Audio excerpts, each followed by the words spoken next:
हिमाचल की धर्मशाला से निकला हूँ और आगे दिल्ली तक पैदल मार्च जा रहा हूँ। अभी तक करीब 20 दिन हो गया और आगे भी करीब 6 या 7 दिन के बाद मैं दिल्ली पहुँचूँगा।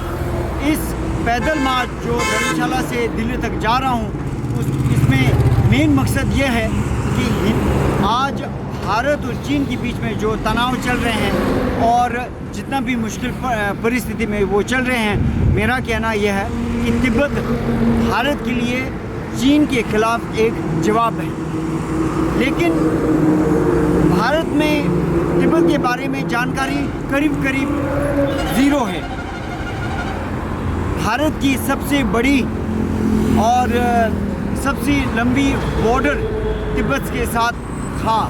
आज चीन ने तिब्बत के ऊपर कब्जा करके आज किसी तरह से चीन भारत की हिमालय की सीमा तक पहुंच गए हैं। इसीलिए उसके बाद ये गलवान घाटी में हत्याकांड ऐसा हुआ है। लेकिन इसके बारे में लोगों को बहुत कम जानकारी है और मुझे लगता है कि जब तक भारत तिब्बत को नहीं समझेगा या तिब्बत की मुद्दा नहीं उठाएंगे, भारत चीन को जवाब देना तो दूर की बात है, चीन को ठीक तरह से समझे के भी नहीं।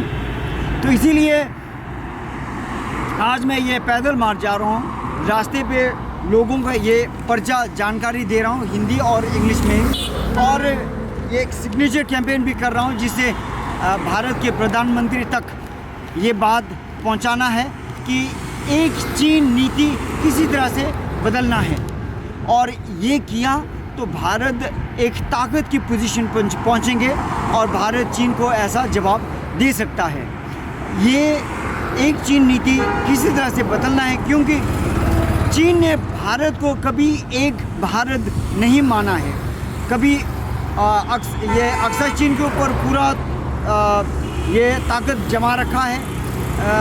अरुणाचल उनका है बोल रहे हैं। पूरे हिमालय के क्षेत्र में चीन की PLA सोल्जर्स वहाँ तक ला के भारत के ऊपर आक्रमण करते हैं। ऐसे करके भारत की शांति भंग करते हैं और अब चीन को जवाब देना है तो तिब्बत की मुद्दा चीन को सबसे ज़्यादा तेज जवाब दे सकता है, क्योंकि चीन का सबसे बड़ा इनसिक्योरिटी, सबसे ज़्यादा डर तिब्बत का होता है।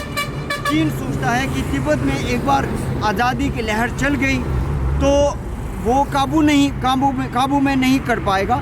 न सिर्फ तिब्बत की, चीन की बाकी कब्जा किए हुए देश जैसे सदर्न मंगोलिया है, इनर ईस्ट तुर्किस्तान है और हांगकांग है और ताइवान है, इन सब के बारे में मुद्दे उठाएं तो चीन की 96 लाख स्क्वायर किलोमीटर में से 60% कब्जा किए हुए देश हैं और ऐसा जानकारी भारत में बहुत कम है या ना के बराबर है। इसीलिए भारत में इसकी जानकारी देना बहुत ही आवश्यक है और किसी तरह से भारत की फॉरेन पॉलिसी में से ये वन चाइना पॉलिसी, एक चीन नीति किसी तरह से बदलना है। लेकिन भारत अकेला नहीं कर सकता, इसीलिए दुनिया के बहुत अलग अलग देशों में भी repeal one China policy campaign अभी चलना शुरू हो गए हैं। अभी France, UK, Italy, Belgium, Netherlands, Canada, US, Australia में शुरू हो गया है और इस तरह से मुझे लगता है एक लहर चलेगी जिससे भारत और पूरी दुनिया में चीन से खतरा और चीन की वो ये जो विस्तारवाद की नीति जो है उसको भी मुंह तोड़ जवाब मिल सकता है। इसमें सबका योगदान चाहिए, भागीदारी चाहिए और सिग्नेचर कैंपेन में ज़रूर भाग लीजिए। और भारत के प्रधानमंत्री के सामने ये मैं सिग्नेचर कैंपेन की पूरा रिज़ल्ट उनके सामने पेश कर रहा हूँ। जय भारत, जय तिब्बत।